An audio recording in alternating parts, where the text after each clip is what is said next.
Саламатсыңарбы? Менин аты жөнүм Тороева Клара. Асан ата биогумус өндүрүштүк кооперативинин мүчөсүмүн. Бул жерде биз Бишкек шаарындагы кичинекей ушу сөлжан багып биогумус өндүргөн кичинекей жерибизди сиздерге тааныштырып кетейин. Биз 6-7 жылдан бери сөл жыландын жардамы менен биогумус өндүрүп алабыз.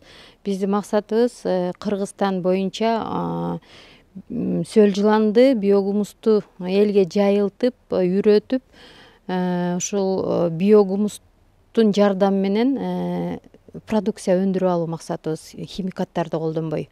Элдин ден соолугуна дагы пайда эң биринчиден. Анан жердин кыртышын дагы оңдоо максаты. Бул Калифорниянын кызыл сөл жыланы 1959-жылы Американын Калифорния штатында именно ошо хозяйствого аргындаштырып алынган экен.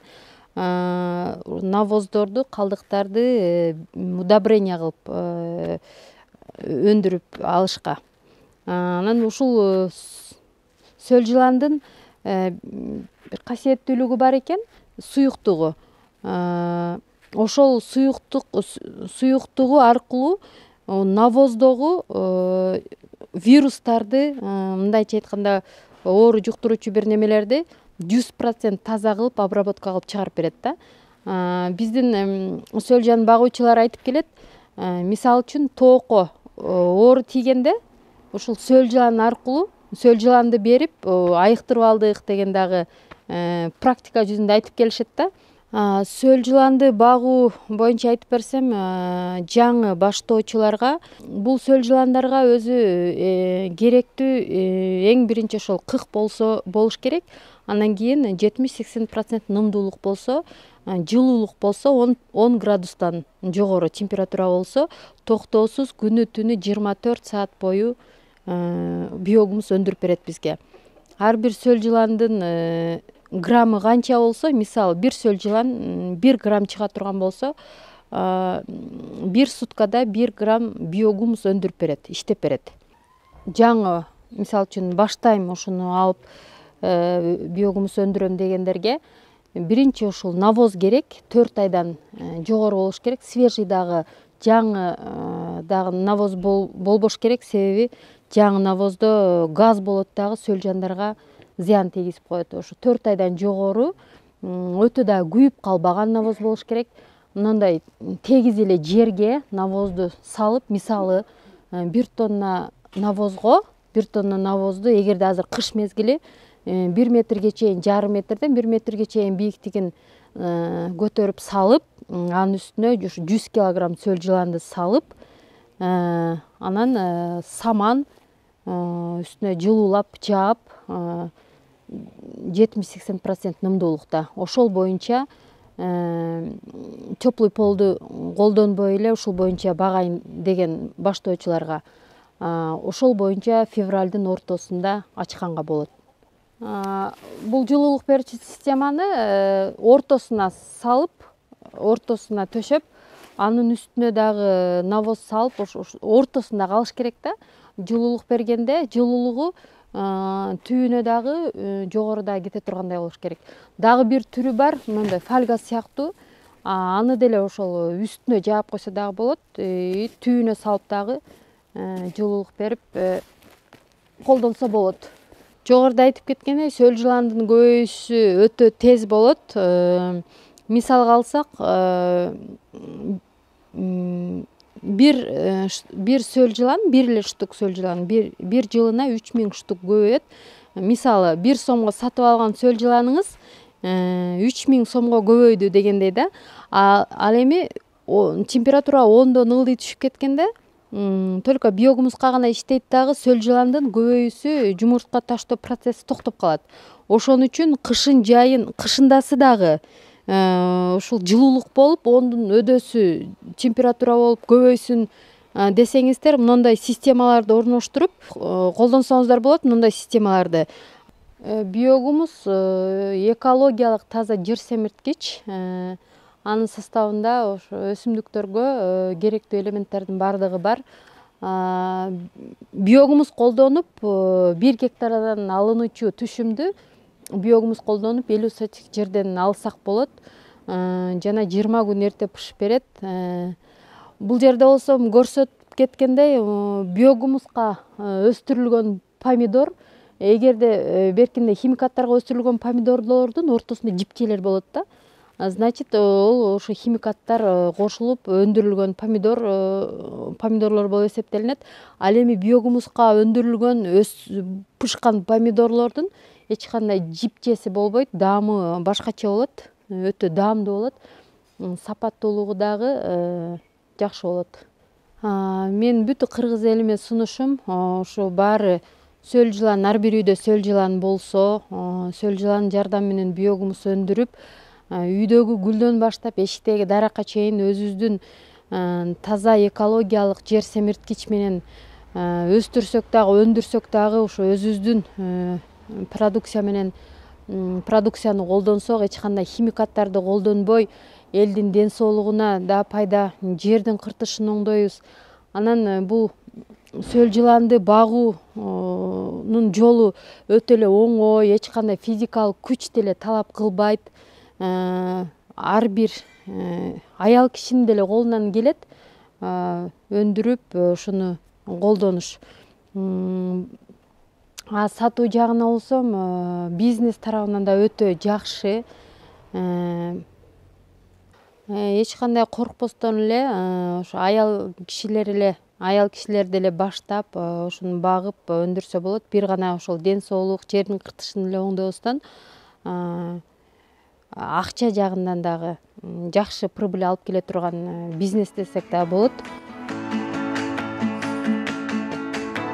Мен өзүм тааныштыра кетсем, ушу Калимов Мамазакир ака жетектеген Астана ата биогумусунун мүчөсүмүн.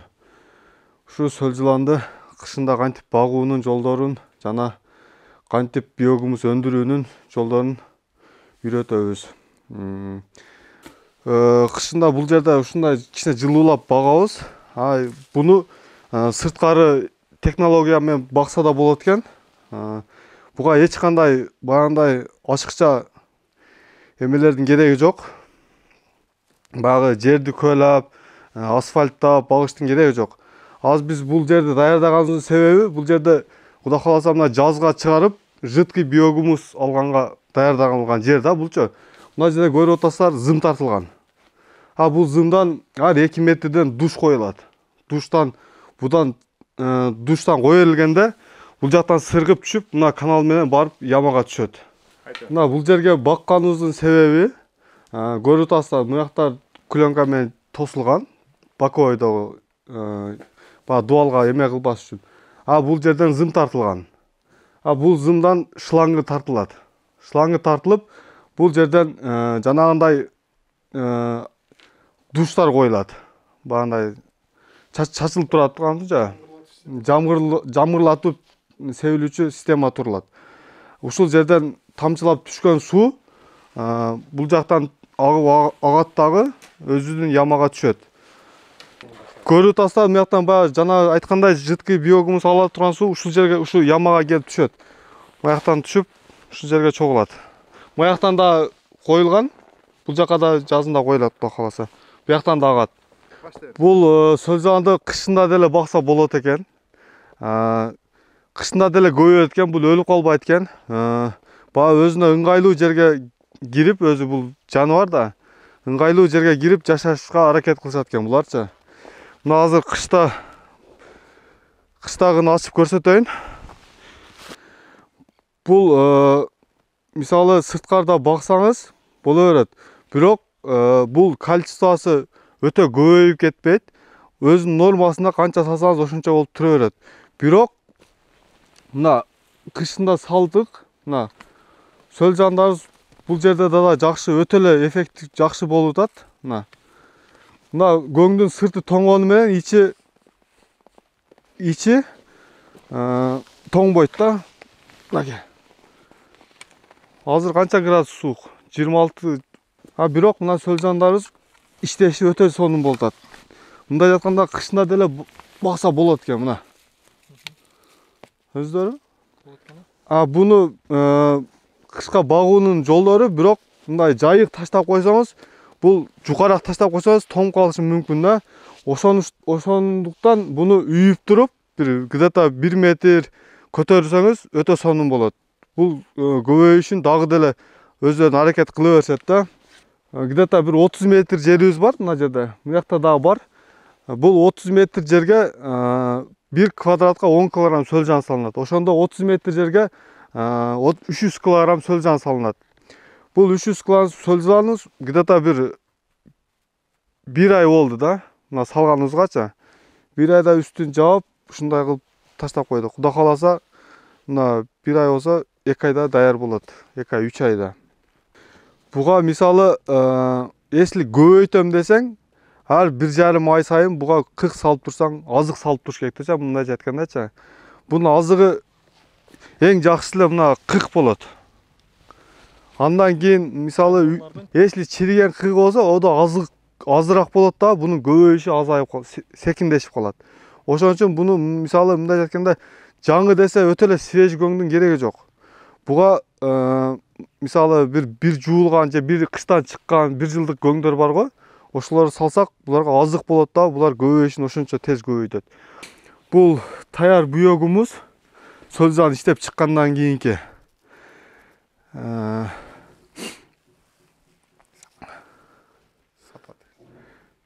Bunun сапаты өтө жакшы.